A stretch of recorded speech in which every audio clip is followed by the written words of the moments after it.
Hey everyone, I'm Sison, and today we're taking a look at the Sony RX100 M2.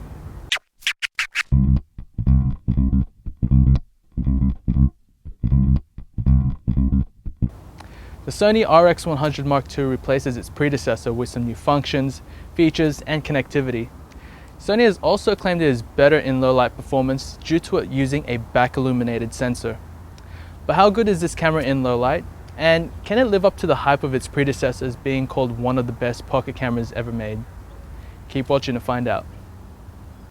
The camera retains its excellent build from its predecessor, sporting an aluminium body, a nice sophisticated design which I was a big fan of, and an added multi-interface hot shoe, which allows users to attach different accessories such as a flash or a viewfinder.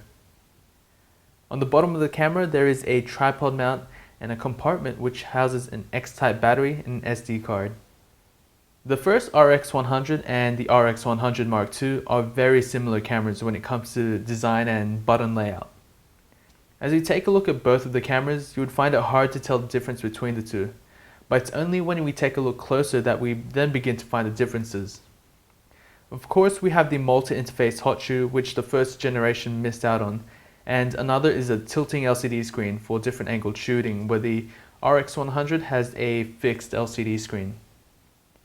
And then you have Wi-Fi and NFC One Touch featured on this camera, but I'll get into that a bit later. Now the camera weighs about 281 grams, which isn't very heavy at all, so it can be carried around for long periods of time. And despite its lightweight body, it still feels like a very premium product. That tilting LCD screen is one feature that I can't live without now after becoming so used to it on my other cameras. It's just that beneficial and takes the guesswork out if I had a fixed LCD screen. In keeping with the design of the RX100, there is still no grip, but luckily Sony has came out with an optional accessory for you to attach one, which I highly suggest people buy, unless you feel comfortable holding the camera as it is. Navigating through the menus and changing settings is simple and easy to learn. In addition to that, the question mark button on the bottom also acts as a help button to assist you with what a function does. The control ring on the lens allows you to change settings quickly, such as your aperture, shutter speed, and a whole lot more. Now, one of the newest features to come out with this camera is NFC and Wi-Fi connectivity. The benefit of having a phone or tablet with NFC is that you'll be able to connect instantly by tapping your phone to the camera. If you have an iPhone or any other phone without NFC, you can still connect them, but you'll have to add them manually. Just remember to download the free Play Memories app from the Apple Store or the Google Play Store. Basically, what you'll be able to do when your devices are connected is control the camera through your phone with a live feed and be able to transfer images as an original file or a resized image, so you don't take up too much memory on your phone.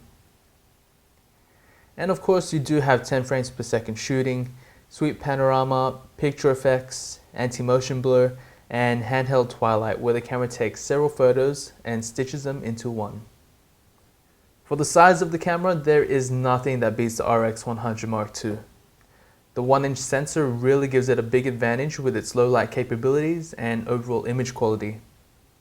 Combined with the Carl Zeiss f1.8 lens, you will be able to achieve photos where the backgrounds are out of focus but the subject is tack sharp, making your photos stand out more. Colors are vibrant with good dynamic range and pretty much approaches DSLR quality images. Just to give you an idea of the video quality that you can expect out of this camera, here's just some unedited footage with the active stabilization on. I have some wind, so I turned on the wind noise reduction and I'm shooting this at 25p. Bear in mind that you can also take photos whilst shooting video. It won't be full resolution, but I think it's 16 by 9. I'll have to double check that, but yeah, here's just a few more clips of me using the camera in video mode.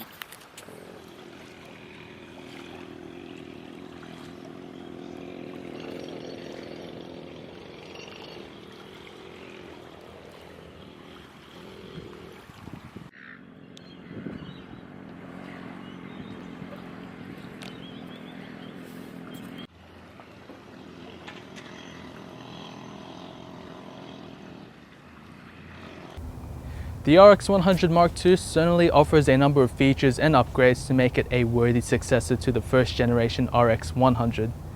It's still pocket size, it offers great image quality, if not better, and yet Sony has made it even more compelling, adding a tilting LCD screen, a hot shoe, and Wi-Fi and NFC connectivity. Whether these features are important to you or not is dependent on the user, but for me, the most noticeable upgrade is the tilting LCD screen, making it easier to capture photos at different angles. For me, this is actually my personal camera that I carry around with me everywhere, and despite its high price tag, I highly recommend it for anyone looking for a pocket-sized camera that offers great image quality. And of course to anyone looking for a secondary camera to accompany their DSLR. If you're more in a budget though, the RX100 first generation can be found for a very cheap price these days. Now if you have any more questions, please feel free to leave a comment below. And if you already own one, let me know what you think of it, and remember to like and subscribe to my channel for more Sony camera reviews and tutorials. Be sure to check out my Facebook page for more sample photos and photo updates. Until then, happy shooting and thanks for watching.